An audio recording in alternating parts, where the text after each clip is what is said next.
25 December એટલે કે ભારતના પૂર્વ પ્રધાનમંત્રી અને ભારત રત્ન સ્વર્ગીય અટલ બિહારી વાજપેયીજીની જન્મજયંતિ તેમજ સુશાસન દિવસની ઉજવણી નિમિત્તે ભરૂચ જિલ્લા ભાજપ કાર્યાલય ખાતે પુષ્પાંજલિ કાર્યક્રમનું આયોજન કરવામાં આવ્યું હતું।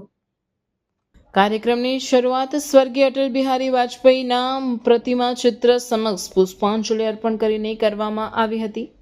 આ અવસરે ઉપસ્થિત પદાધિકારીઓ અટલજીના જીવન પ્રસંગો, તેમની રાજકીય દ્રષ્ટિ અને દેશના વિકાસ માટે આપેલા અમૂલ્ય યોગદાનને યાદ કર્યા હતા।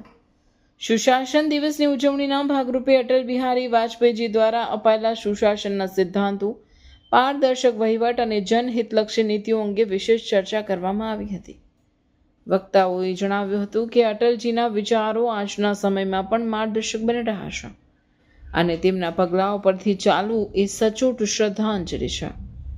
આ કાર્યક્રમમાં શહેર તથા જિલ્લાના ચૂંટાયેલા પ્રતિનિધિઓ, સંગઠનના પદાધિકારીઓ, કાર્યકરો તેમજ સમર્થકો ઉપસ્થિત રહ્યા હતા।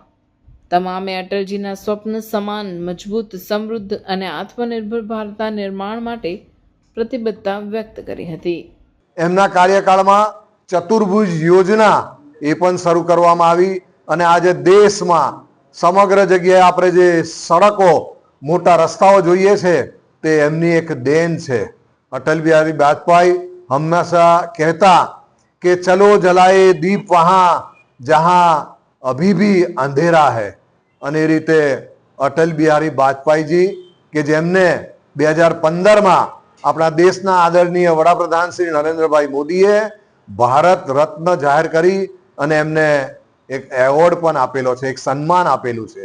એવા અટલ બિહારી વાજપેયીજીને આજે ભારતીય જનતા પાર્ટીના જિલ્લા કાર્યાલય ખાતે નગરના અને જિલ્લાના સૌ પદાધિકારીઓ સાથે ઉપસ્થિત રહી અને આજે પુષ્પાંજલિ અર્પણ કરવાનો કાર્યક્રમ કરવામાં આવ્યો છે।